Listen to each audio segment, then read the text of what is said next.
The deepest part of a self can only be touched by itself. That which every human, every animal, every tree, every alien species, every being of in every other realm, consciousness itself, is always looking for, is that to know that which it actually is, because consciousness is not a thing, it's an empty shell, a merely a thought form within that which we all are.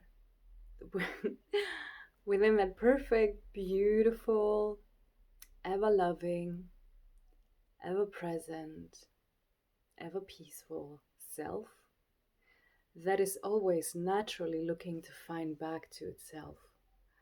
Um, the river finding back to the ocean type of thing. However, when we don't know that consciously yet, we try to fill in this gap through achievements, doing something big enough, a relationship, another spiritual experience, um, purpose of the story, and all sorts of different things. However, this is not what we actually are looking for. The only desire of that one beautiful being is always coming back to itself, which is not even its own desire, but the desire of the consciousness within that aspect, which has been created, thought through and by their own being.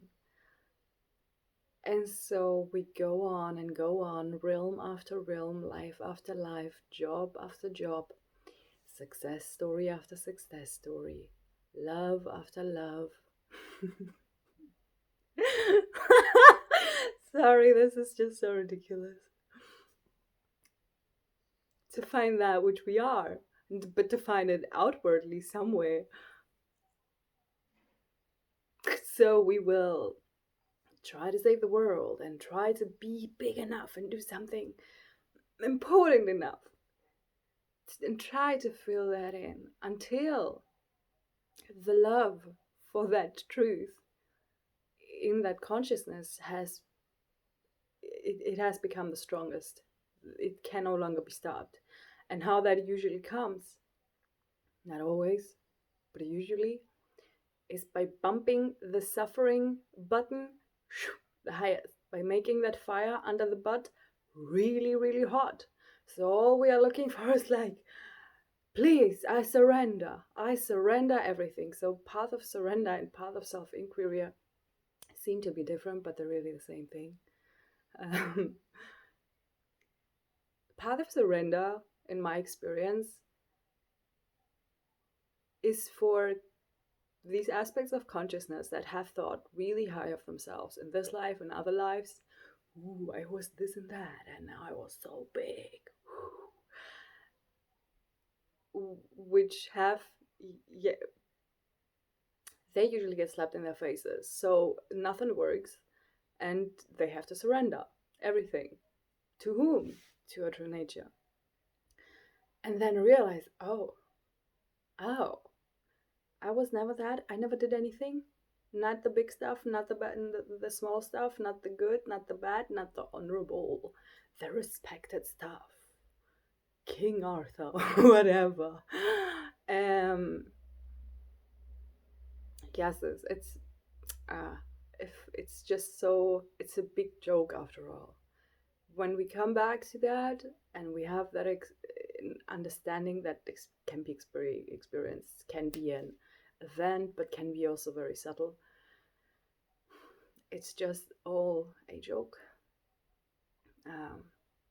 So yeah, I just notice in my own journey and see in that web of consciousness that that's usually the path.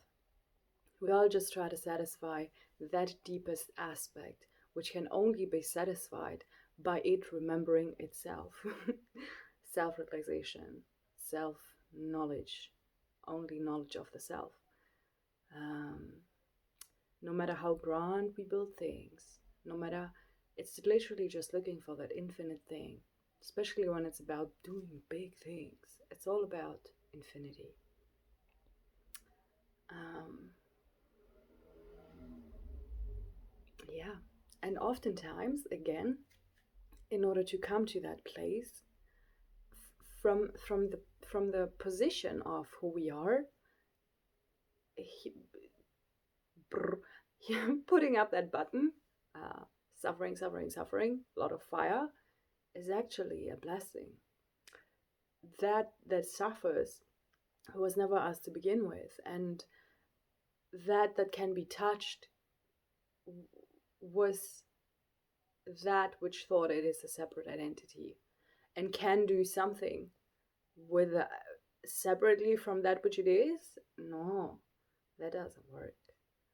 So oftentimes consciousness will find itself in very dark positions where it has to surrender everything, where it has nowhere to hold on to in order for that to happen. And that is just the biggest blessing.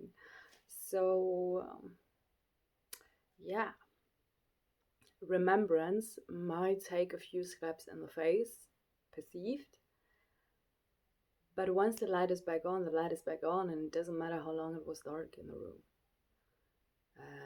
Yeah. I hope that yeah, was at least entertaining. Have a lovely day. Much love.